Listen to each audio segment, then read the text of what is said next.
दीक्षाभूमी ते मंत्रालय पत्रकार संवाद यात्रा च्या दुसऱ्या टप्प्यामध्ये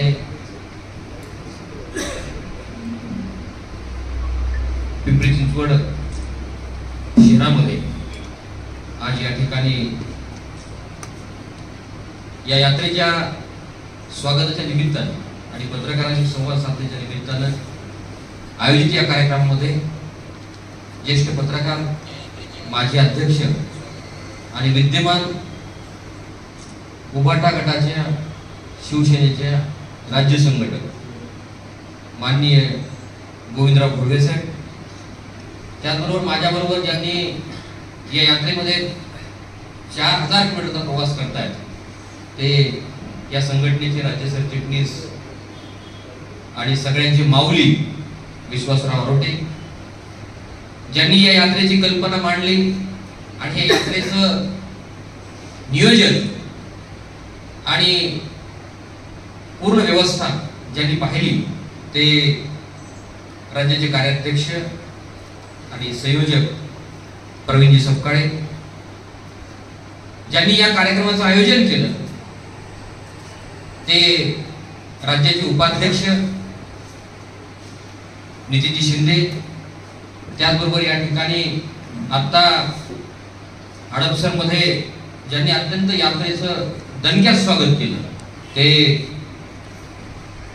राकेशजी वाघमारे, या जिल्ह्याचे ग्रामीणचे जिल्हाध्यक्ष संजोग काळुंते, त्याचबरोबर महानगर अध्यक्ष पराग कुंकुलोड, ज्येष्ठ पत्रकार अरुणनाना कांबळे आणि उपस्थित सर्व प्रसिद्धी प्रमुख नवनाथ जाधव आणि उपस्थित सर्व पत्रकार मित्रांनो आणि या ठिकाणी समर्थन देण्यासाठी आलेल्या वेगवेगळ्या सामाजिक संघटनांचे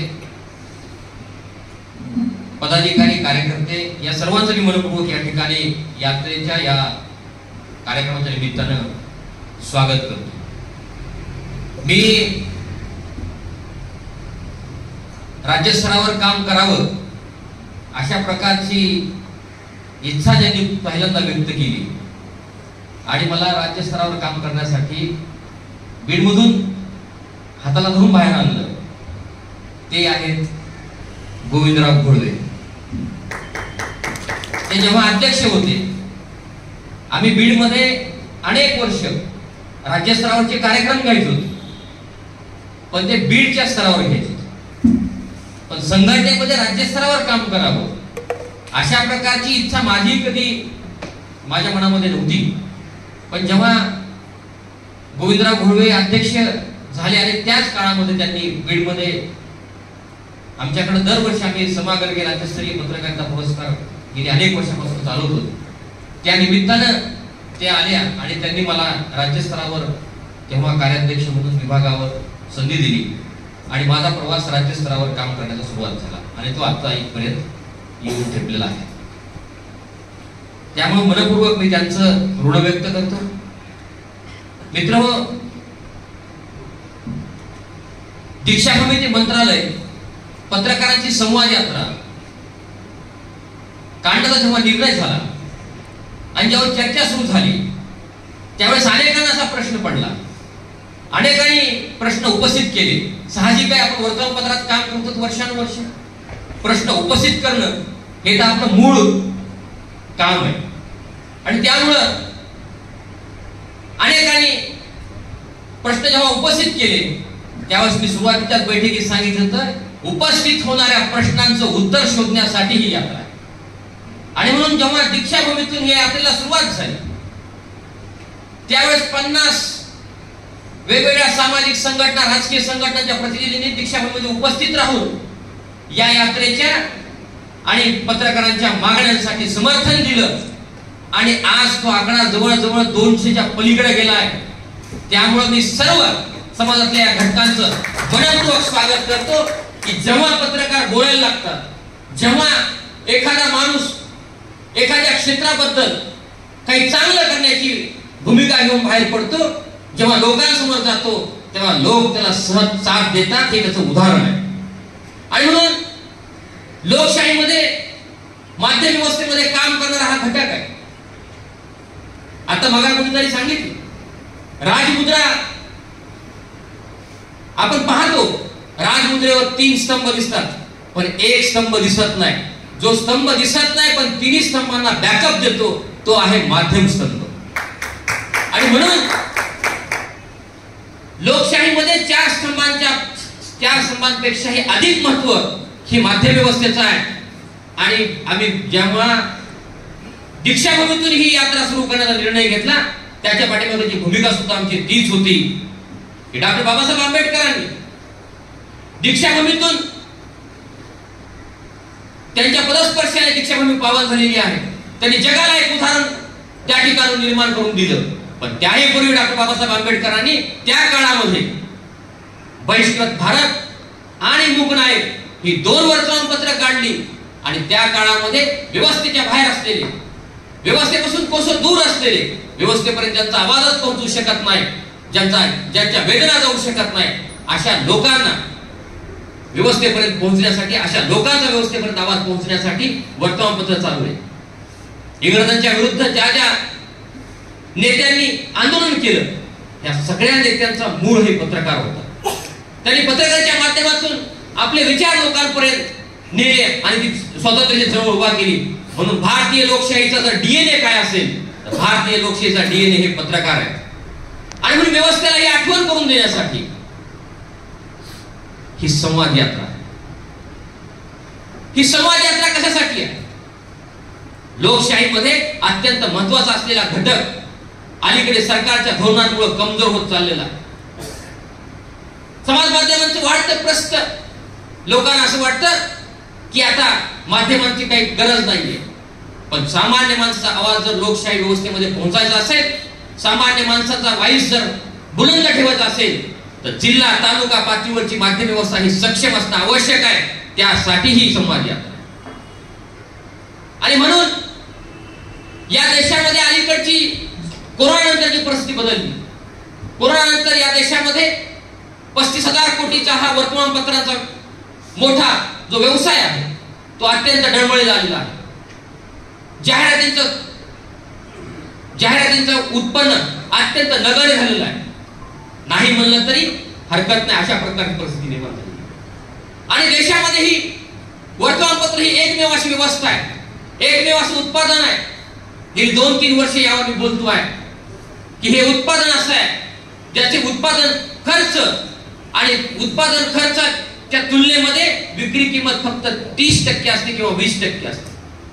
उत्पादन खर्च जर 15 रुपये असेल तर फक्त 3 किंवा 4 रुपयाची किंमत आहे. आणि वर्तमानपत्र ही ज्ञानाचं वाहक आहे, ते काही रद्दी नाहीये. आणि म्हणून ही व्यवस्था ग्रामीण भागातल्या, शहरी भागातल्या, त्या ठिकाणची नगरपालिका असेल, महापालिका असेल, जिल्हा परिषद असेल, पोलीस प्रशासन असेल किंवा अन्य कुठल्याही व्यवस्था असतील, या व्यवस्थेला जाब विचारण्याचं, या व्यवस्थेला चुका दाखवण्याचं, या व्यवस्थेला सरळ मार्गावर नेण्याचं काम तिथली स्थानिक वर्तमानपत्र, तिथले स्थानिक माध्यम समूह करतात. म्हणून ही अत्यंत सक्षम असणं ही लोकशाहीसाठी आवश्यक आहे. आणि ही माध्यम व्यवस्था जर सक्षम झाली तरच त्या ठिकाणच्या लोकशाहीमध्ये सामान्य माणसाचा आवाज व्यवस्थेपर्यंत जाऊ शकतो. यासाठी ही संवाद यात्रा. आणि म्हणून ही संवाद यात्रा फक्त पत्रकारांची आहे का? पत्रकार म्हणून फक्त आमचं उत्तरदायित्व आम्ही आपल्या समाजासमोर मांडतोय. पण समाजाचा घटक सुद्धा, समाजाच्या वेगवेगळ्या घटकांची सुद्धा ही जबाबदारी या ठिकाणी आरटीआयचे कार्यकर्ते किंवा अनेक सामाजिक संघटनांचे कार्यकर्ते आहेत. या कार्यकर्त्यांना पत्रकारांचं आणि माध्यमांचं महत्व माहित आहे. त्यांनी एखादा विषय काढला, माहिती मिळवली तर ती लोकांपर्यंत जायची असेल, व्यवस्थेपर्यंत जर त्यांचा आवाज न्यायचा असेल तर माध्यमांशिवाय पर्याय नाही. आज ही परिस्थिती, या देशातले सर्वोच्च न्यायालयाचे न्यायाधीश असतील किंवा या देशातला सामान्य माणूस असेल, त्याला जर आपल्या वेदना मांडायच्या असतील, आपली भूमिका सांगायची असेल, तो राजकीय पक्षाचा कार्यकर्ता असो कुणी असो, त्याला माध्यमांच्या माध्यमातूनच जावं लागतं, तरच ते लोकांपर्यंत पोहोचू शकतं. आणि म्हणून दिल्लीत काय घडलं, की सामान्य माणूस असेल, की राजकीय व्यवस्थेतला कार्यकर्ता असेल, सामाजिक व्यवस्थेतला कार्यकर्ता असेल, तो विचारतो कोणाला? तो पत्रकाराला विचारतो. गावातला सामान्य माणूस सुद्धा दिल्ली गल्लीमध्ये काय चाललंय हे सुद्धा पत्रकारालाच विचारतो. पण आज या माध्यम क्षेत्रामध्ये काम करण्याची अवस्था काय, याच्या बाबतीमध्ये मी चर्चा करणार आहे का? ज्यामध्ये माध्यम समूहामध्ये आम्ही काम करतो, गेली 20-22 वर्ष आम्ही माध्यम समूहात काम करतो, पण आमच्या प्रश्नांसाठी माध्यम माध्यम समूहामध्ये जागाच नाही. आम्ही ज्या माध्यम संस्थेशी संबंधित आहोत त्या ठिकाणी आमच्या प्रश्नांना वाचाच नाही. मग या बाबतीमध्ये कुणी बोलणार आहे का नाही? कोरोनाच्या काळामध्ये महामारीचं संकट आलं. या संकटामध्ये पोलीस प्रशासन, आरोग्य प्रशासन आणि महसूल प्रशासन यांना फ्रंटलाईन वर्कर्स म्हणून सरकारने घोषणा केली आणि त्या काळात दुर्दैवाने मृत्यू झाला तर त्यांना 50 लाख रुपयाचं कवच देण्याची भूमिका सरकारने घेतली. त्याच वेळेस संघटनाने मागणी केली की त्यांच्याही पलीकडे जाऊन प्रशासनाला, शासनाला दिशा देण्याचं, त्यांना ज्या ठिकाणी घडतंय ते दाखवण्याचं काम ही माध्यमं करतायत, पत्रकार करतायत, त्या ठिकाणचे पत्रकार करतायत. त्यांचं सुद्धा दुर्दैव अशा प्रकारचं जर काही दुर्दैवी घटना घडली तर त्या ठिकाणी त्यांना सुद्धा संरक्षण दिलं पाहिजे अशा प्रकारची मागणी केली. तत्कालीन सरकारच्या आरोग्य मंत्र्यांनी घोषणा केली. त्या संदर्भात एक पत्रही आलं. मात्र त्या काळामध्ये 150 पेक्षा अधिक पत्रकारांचा मृत्यू झाला. मात्र एकाही पत्रकाराला सरकारकडून 1 रुपयाची मदत झाली नाही. मग ही माणसं आहेत का नाही? व्यवस्थेमध्ये काम करणारी माणसं आहेत का? हा समूह आहे का नाही? यांना काही कुटुंब आहे का नाही? हा प्रश्न त्या निमित्तानं उपस्थित होतो.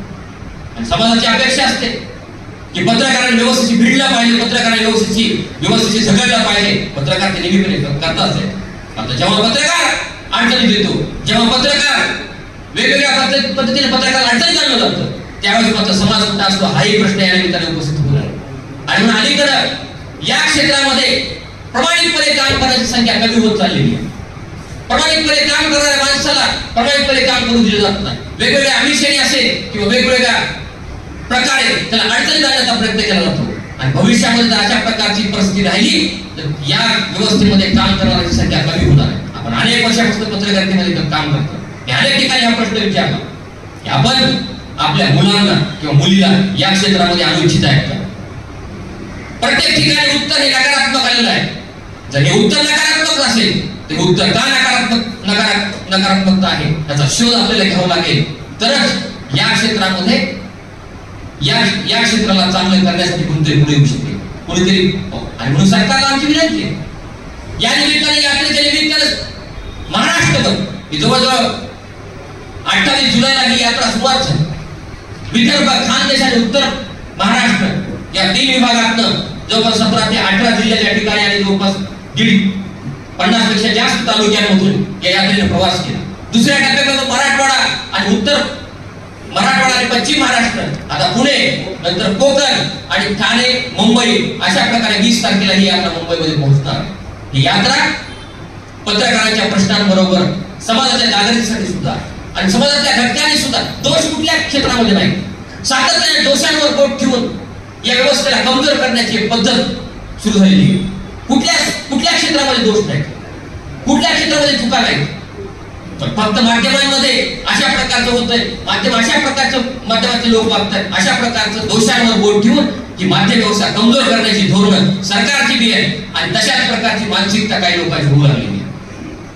आणि दोषापासून जर मुक्त करायचं असेल, दोषापासून जर कमी करायचं असेल तर आमची मागणी आहे की या क्षेत्रामध्ये सुद्धा काही सुधारणा होणं आवश्यक आहे.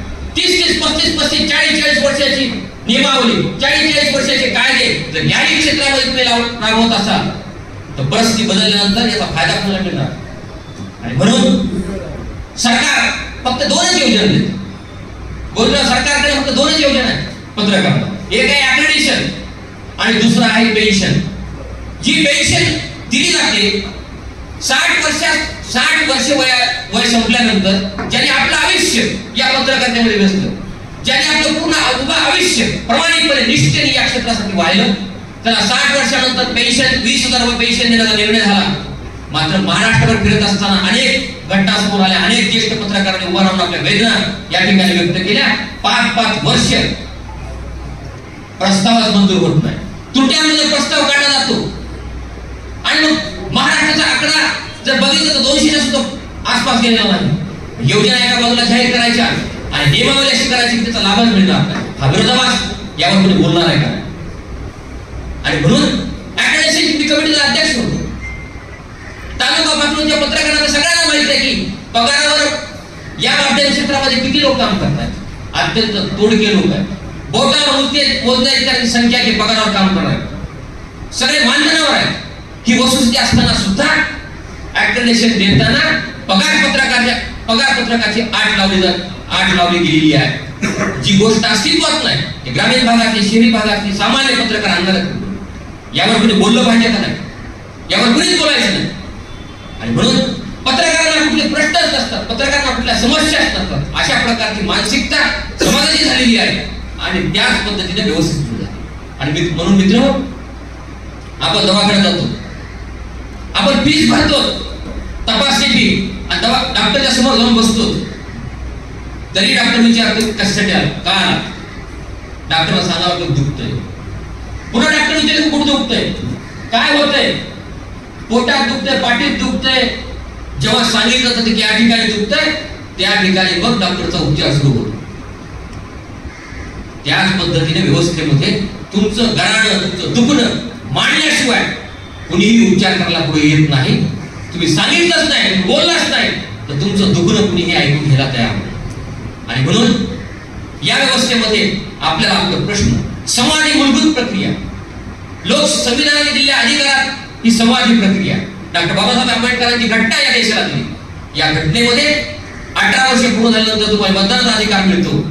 आणि तुम्ही ज्या क्षेत्रात काम करता, ज्या माध्यम संस्थेत काम करता, किंवा तुम्ही व्यापारी असा, तुम्ही प्रशासकीय अधिकारी असा, किंवा कोणी असा, त्या क्षेत्राबद्दल व्यक्त होण्याचा, त्या क्षेत्राबद्दल बोलण्याचा सुद्धा तुम्हाला त्या संविधानाने अधिकार दिलेला आहे. आणि त्या अधिकाराचा सन्मान करू, त्या अधिकाराच्या अनुषंगाने आम्ही संवाद यात्रेच्या माध्यमातून पत्रकारांशी आणि पत्रकारांनी वेगवेगळ्या घटकांशी दिलेला संवाद ही यात्रा करते. आणि समाज ही मूलभूत प्रक्रिया ती वैयक्तिक पातळीवर आणि सार्वजनिक पातळीवर, धोरणात्मक पातळीवर बदल घडवते.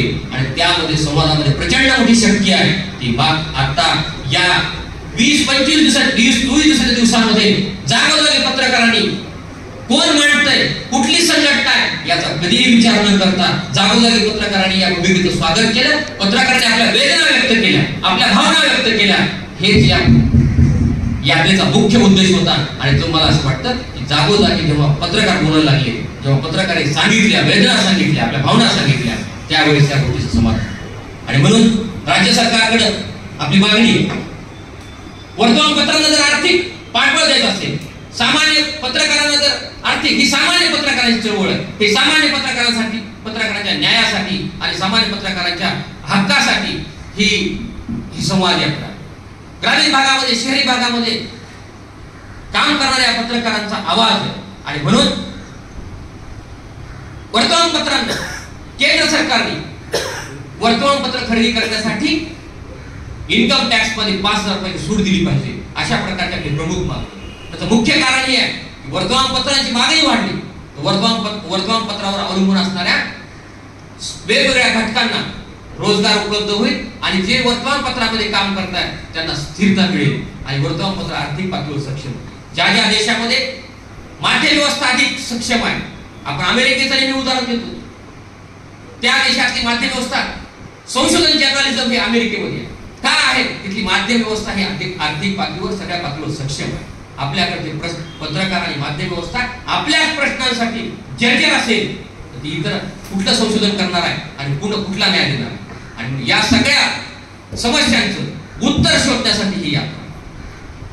आणि म्हणून आज अलीकडे दोषांवर सातत्याने बोट ठेवलं जातं. यासाठी आपल्याकडं गुजरातला माहित आहे, इंडियन आपल्याकडे प्रेस काउन्सिल ऑफ इंडिया आहे, पण त्याचं काय काम आहे आणि ते कुठपर्यंत पोहोचलेली आपल्याला माहित नाही.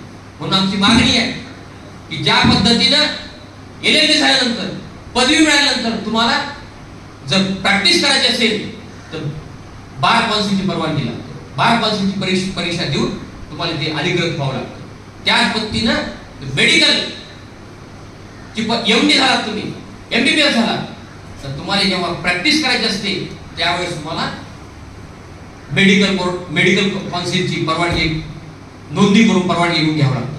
त्याच पद्धतीने आता काळ बदललेला आहे, आता परिस्थिती निर्माण झालेली आहे आणि काळानुसार कायदे सुद्धा बनवावे लागतात, काळानुसार कायदे बदलावे लागतात. त्यासाठी स्टेट प्रेस काउन्सिलची निर्मिती झाली पाहिजे आणि त्या अंतर्गत राज्यातली सगळी माध्यम व्यवस्था आणली गेली पाहिजे. ही या समाजाच्या माध्यमातून प्रमुख मागणी आहे. त्याचं मुख्य कारण हे की स्टेट प्रेस काउन्सिलच्या अंतर्गत जर ही सगळी माध्यम व्यवस्था आली तर त्या संदर्भामध्ये सरकारला धोरण ठरवण्यासाठी, या घटकाला न्याय देण्यासाठी भूमिका घेता येते, योजना देता येते. केंद्र सरकार, राज्य सरकार दरवर्षी अर्थसंकल्प जाहीर करते. गोविंदराव सकाळमध्ये प्रमुख होते, पुढारीमध्ये प्रमुख होते. ते आता बी टीव्हीवर वेगवेगळ्या पॉलिटिकल जरी असले ते वेगवेगळ्या विषयावर चर्चा करतात. पण साहेब तुम्ही इतक्या वर्षांनी काम करता, आम्ही तर ज्युनियर आहे. पण केंद्र सरकार, राज्य सरकार दरवर्षी आपला अर्थसंकल्प जाहीर करते. या अर्थसंकल्पामध्ये प्रत्येक घटकासाठी तरतूद असते. मग खाजगी क्षेत्र असेल, उद्योग क्षेत्र असेल, प्रत्येक घटकासाठी तरतूद आहे. पण या दोन्ही सरकारच्या, केंद्र आणि राज्य सरकारच्या अर्थसंकल्पावर सातत्याने तासन तास चर्चा करणारे, पानाचे पानं विश्लेषण करणाऱ्या या माध्यम समूहासाठी 1 रुपयाची तरतूद नसते. हा इतका विरोधाभास या व्यवस्थेमध्ये निर्माण झालेला आहे. आणि म्हणून आमची मागणी आहे की पत्रकारांसाठी आणि विक्रेत्यांसाठी स्वतंत्र आर्थिक विकास महामंडळ स्थापन करून केंद्र आणि राज्य सरकारच्या अर्थसंकल्पामध्ये त्यासाठी तरतूद असली पाहिजे. आणि हा सुद्धा एक सामान्य घटक आहे, हा सुद्धा समाजातला एक घटक आहे, व्यवस्थेतला घटक आहे. हे ग्रहित धरून या घटकाला न्याय देण्याची भूमिका सरकारने घेतली पाहिजे. सरकार जर फक्त मतांच्या गठ्ठ्याचा विचार करून जर कुठल्याही घटकाला न्याय देण्याची भूमिका घेत असेल, कुठल्याही घटकाला, आता अलीकडचं सरकार खूप दयाळू आहे. सरकारने लाडकी बहीण योजना आणली, लाडका भाऊ सुद्धा झालेला आहे. पण या सगळ्या योजना लोकांपर्यंत पोहोचित करणारा हा घटक आहे, माध्यम घटक आहे. पण या घटकासाठी एकही योजना असू नये हे दुर्दैव आहे. आणि म्हणून सरकारने संवेदनशीलतेने या घटकाकडे पाहण्याची गरज आहे. तरच सामान्य माणसाचा आवाज या व्यवस्थेमध्ये टिकून राहील. आणि म्हणून आमची मागणी आहे की या सगळ्या घटकांसाठी स्वतंत्रपणे आर्थिक विकास महामंडळ झालं पाहिजे. आणि या महामंडळाच्या अंतर्गत प्रत्येक घटकांसाठी महामंडळ आहे. प्रत्येक घटकांना, प्रत्येक धर्माच्या नावावर, जातीच्या नावावर सगळी महामंडळ आहे. आम्ही धर्म आणि जातीच्या नावावर नाही, तर आम्ही ज्या क्षेत्रात आहे त्या क्षेत्राच्या नावावर आम्ही मागतोय. आणि म्हणून मला या ठिकाणी मी आपल्याकडे जे प्रॉस्पेक्ट दिलेलं आहे त्यामध्ये तो बहुतांशी सगळ्या योजनांचा उल्लेख, मागण्यांचा उल्लेख झालेला आहे. त्यामध्ये सगळ्यात महत्वाची मागणी एवढीच आहे की राज्य स्तरावर दरवर्षी ग्रामपंचायतीने वार्षिक आराखडा केला जातो ग्रामविकास विभागाकडे. सरकारचं धोरण आहे गाव तिथं ग्रंथालय, पण अंमलबजावणी कुठंच होत नाही. म्हणून आमची मागणी आहे की गाव तिथं ग्रंथालय या योजनेअंतर्गत त्या ठिकाणी वर्तमानपत्र आणि स्थानिक वर्तमानपत्र खरेदी करण्यासाठी 10,000 रुपये तरतूद असली पाहिजे. सरकारचं धोरण हे उत्पादन खर्च आणि विक्री किंमत यामध्ये तफावत आहे ती भरून काढण्यासाठी सरकारने जाहिरात दिल्या पाहिजे. दरवर्षी जाहिरात दर 2 वर्षांनी जाहिरातीचे दर वाढवण्याबाबत महागाईच्या तुलनेत जाहिरात दर वाढले पाहिजे असं धोरण असताना सुद्धा 3-3, 4-4 वर्ष झालं जाहिरात दरच वाढत. गुंजरा एवढंच नाही तर या घटकाकडे किती दुर्लक्ष आहे, अक्षम्य दुर्लक्ष आहे. 3 वर्ष झालं सरकारने पत्रकारांची शासकीय पुरस्कारासाठी निवड करून 3 वर्ष झाले शासकीय पुरस्कारांचं वितरण केलं. समाजाला असं वाटतं, लोकांना असं वाटतं की पत्रकारांना काय, पत्रकारांच्या वेदना हे कुणीच मांडत. आपण लोकांच्या वेदना मांडतो, लोकांच्या प्रश्नांसाठी भिडतो, पण आपल्या वेदना कुणीच मांडत नाही. आपण आपल्या वेदना मांडल्याशिवाय त्या व्यवस्थेपर्यंत पोहोचू शकणार. काय चालू आहे? डॉक्टर बाबासाहेब आंबेडकरांची घटना दिली, त्या घटनेमध्ये 2 सभागृह निर्माण केली. एक सभागृह खालचं सभागृह जे लोक निवडून येतात ते विधानसभा, आणि वरचं सभागृह म्हणजे विधान परिषद. विधान परिषदेमध्ये अपेक्षा अशी आहे, राज्यघटनाकारांची अपेक्षा, राज्याची अपेक्षा, देशाची अपेक्षा आहे की त्या सभागृहामध्ये चर्चा झाली पाहिजे. खालून येणारे विधेयक वेगवेगळ्या क्षेत्रातल्या लोकांनी त्यावर चर्चा केली पाहिजे आणि त्यातनं सर्व समाजाला समावेशक, सर्व घटकांना न्याय मिळेल अशा प्रकारचं विधेयक पास झालं पाहिजे. पण आज काय होत आहे? खालच्या सभागृहापेक्षा वरच्या सभागृहामध्ये गोंधळ किती आहे. अलीकडे तर थेट हातघाईवर आलेलं प्रकरण. विधान परिषदेमध्ये अशा पद्धतीने जर लोक जात असतील, अशा पद्धतीने जर लोक त्या ठिकाणी, फक्त माध्यमांची फक्त भूमिका एवढीच राहिली आहे का? हाही प्रश्न या निमित्ताने निर्माण होत असतोय की राजकीय व्यवस्थेने केलेला गोंधळ राजकीय व्यवस्थेने केलेल्या हाणामाऱ्या फक्त लोकांपर्यंत घेऊन जायचं आणि लोकांना दाखवायचं नाही, इतकीच फक्त आपली जबाबदारी आहे काय असा प्रश्न पडावा, इतकी माध्यम व्यवस्था अशा पद्धतीत चालती आहे. आणि प्रश्न विचारायचा नाही. आणि वरच्या सभागृहामध्ये 6 वर्षे आपली टर्म संपली तरी एकही शब्द एकही प्रश्न विचारले सदस्य निर्माण केले गेले. वरचं सभागृह म्हणजे राजकीय कार्यकर्त्यांचं पुनर्वसन केंद्र झालेलं आहे. राज्यपाल नियुक्त जागा कशा पद्धतीने भरल्या जातात आपल्या सगळ्यांना माहित आहे. यावर कोणी प्रश्न विचारायचा नाही. आणि माध्यमांनी फक्त नियुक्त केलं ते फक्त दाखवायचं लोकांना, हेच माध्यमांचं काम आहे का? माध्यमांनी कधी विचारायचं नाही. आणि राज्यपाल नियुक्त जागांवर सुद्धा समाजातल्या वेगवेगळ्या घटकांना त्या ठिकाणी नियुक्त केले. आता आणि वेळ राष्ट्रपतींनी सुधा मूर्ती यांना इन्फोसिसच्या त्यांना त्या ठिकाणी राज्यसभेवर नियुक्त केले. त्यांचं पहिलं भाषण ऐकलं तर देशामध्ये वेगवेगळ्या क्षेत्रामध्ये काम करणाऱ्या लोकांमध्ये किती क्षमता आहे, लोकांमध्ये किती दृष्टी आहे, या देशाला दिशा देण्याची, या देशाला पुढे घेऊन जाण्याची दृष्टी असणारे लोक या समाजामध्ये आहेत हे त्यातून स्पष्ट होतं. आणि म्हणून अशा वेगवेगळ्या क्षेत्रात, त्यामध्ये पत्रकारिता असेल, त्यामध्ये संगीत असेल, त्यामध्ये कला असेल, या सगळ्या क्षेत्र, या सगळ्या घटकांना सभागृहामध्ये न्याय मिळणं आवश्यक. पण त्या ठिकाणी न्यायच मिळत नाही. पत्रकारितेचा विषयच नाही. अशा प्रकारची व्यवस्था जर देशामध्ये राज्यामध्ये चालू असेल तर या घटकाला न्याय कसा मिळणार? आणि म्हणून आता पत्रकारांनी आपल्यासाठी, आपण सातत्याने लोकांसाठी प्रश्न विचारतो, आपल्यासाठी आपण आता एक प्रश्न विचारण्याची आवश्यकता आहे. आणि म्हणून या भागामध्ये हे पुणे शहर आहे, पिंपरी चिंचवड शहर आहे, पुणे जिल्हा आहे, त्या भागामध्ये येणाऱ्या लोकप्रतिनिधींना, त्या भागातल्या सरकारच्या प्रतिनिधींना आपल्यासाठी प्रश्न विचारला. पत्रकारांच्या मागण्यांचं काय, पत्रकारांच्या समस्यांचं काय, हा प्रश्न आपण विचारला तरच आपल्या प्रश्नांकडे लक्ष जाईल. व्यवस्था प्रचंड निगरगट असते. आणि म्हणून या सगळ्या गोष्टींचा ओहळपो करण्यासाठी, या सगळ्या गोष्टी सरकारसमोर मांडण्यासाठी आपली ही संवाद आहे. संवाद हे आपल्या, आणि म्हणून माझी विनंती आहे की मी आता माझं जे निवेदन ते मी थांबवणार. माझी विनंती आहे की आपण आपल्या समोर आपल्याकडे जे प्रोस्पेक्ट दिलेलं आहे, जे अपील दिलेलं आहे, त्यामध्ये काही मागण्या घेतलेल्या आहेत. पण त्या मागण्याची संख्या अनेक ठिकाणी लोकांनी व्यक्त केली. जळगावमध्ये आमचा किशोर पाटील नावाचा पत्रकार, TV 9चा रिपोर्टर, त्यांनी जेव्हा कवितेतून आपलं इन्साइट, जेव्हा पत्रकार 100-150 पत्रकार होते, सगळे पत्रकार होते, त्यावेळेस त्यांनी कवितेतून आपलं पत्रकाराचं जगणं जेव्हा मांडलं त्यावेळेस प्रत्येकाच्या डोळ्यात पाणी आलं. आणि पत्रकाराला जवळून अनुभव घ्या, पत्रकाराच्या जवळ जाऊन बघा तो कुठल्या व्यवस्थेत जातो. पत्रकाराला कुटुंब आहे, त्याला सुद्धा गरजा आहे. या गोष्टीचा कधी विचार होणार आहे का? ऍक्रेडिटेशन देताना, पेन्शन सुरू करताना सरकार प्रतिज्ञापत्र घेतं. गोविंदराव, सरकार प्रतिज्ञापत्र घेतं. काय प्रतिज्ञापत्र घेतं सरकार? माझा कुठलाही दुय्यम व्यवसाय नाही. एका बाजूला सरकारची धोरण आहे की प्रत्येक माणसाचं उत्पन्न दुप्पट झालं पाहिजे, भाषण, प्रत्येक माणसाचं उत्पन्न दुप्पट झालं पाहिजे, प्रत्येक माणूस आर्थिकदृष्ट्या सक्षम झाला पाहिजे. आणि पत्रकाराला मात्र ऍक्रेडिटेशन द्यायचे, पेन्शन द्यायच्या, त्यावेळेस मात्र प्रतिज्ञापत्र असतं की आमचा दुय्यम कुठलाही व्यवसाय नाही. मग हे प्रतिज्ञापत्र घेत असताना हे तुम्ही विचारलं पाहिजे, हे तुम्ही जाणून घेतलं पाहिजे पत्रकाराचा आर्थिक दुसरे सोर्स काय, त्याला मिळणारा मोबदला किती आहे. या गोष्टीची कुठलीही शहानिशा न करता अशा प्रकारच्या अटी आणि शर्ती निर्माण करायच्या आणि पत्रकारांना त्याचा लाभ मिळणार नाही. कोठा पद्धत, मी ऍक्रेडिटेशन कमिटीचा अध्यक्ष असताना कोठा पद्धत बंद करण्यासाठी मी जगतो. कोठा पद्धतीमुळे प्रकाशन स्थळ, संपादक आणि कार्यकारी संपादक संपला कोठा, ऍक्रेडिटेशन मिळत नाही. आता कोरोनामध्ये जे काही पासेसच्या सुविधा होत्या, रेल्वे होती, बस होती, याही सुविधा कमी करून टाकली.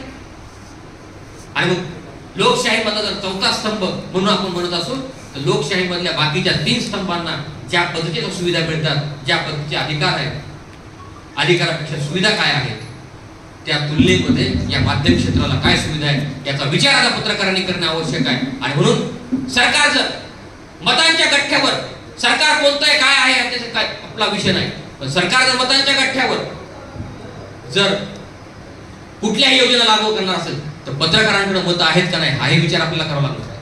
आणि सांगावं लागणार आहे आम्ही सुद्धा मतदार आहे. आमच्याकडे सुद्धा मतं फिरवण्याची ताकद आहे, तेव्हाच व्यवस्था तुमच्याकडे बघेल. फक्त बातमीची तुम्हाला गरज आहे, बातमीची गरज तुम्हाला आहे. ही जी मानसिकता आहे, या मानसिकतेतून व्यवस्थेला बाहेर काढावं लागेल, तरच आपल्या प्रश्नांकडे सरकारचं लक्ष जाईल. अशा प्रकारच्या भूमिकेतून आपण 20 तारखेला या यात्रेचा समारोप करणार आहे. या यात्रेमध्ये अनेक अनुभव आले, ते लिहिलेले आहेत अनुभव, ते आपल्या वाचण्यात बी आले असतील. पण ही यात्रा एक इतिहास करणार. माध्यम क्षेत्रामध्ये विचारांची घुसळण झाली पाहिजे, दोषानुसार चर्चा झाली पाहिजे, त्यातनं मार्ग काढला पाहिजे आणि जे चांगलं आहे ते लोकांसमोर आलं पाहिजे, यासाठी ही यात्रा.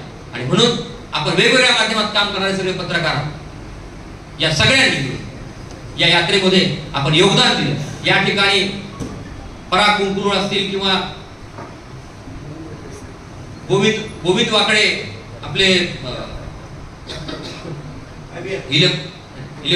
आमच्या इलेक्ट्रॉनिक पत्रकार हल्ला विरोधी कृती समितीचे ते राज्याचे प्रमुख आहेत, ते IBN चे रिपोर्टर आहेत. या सगळ्यांनी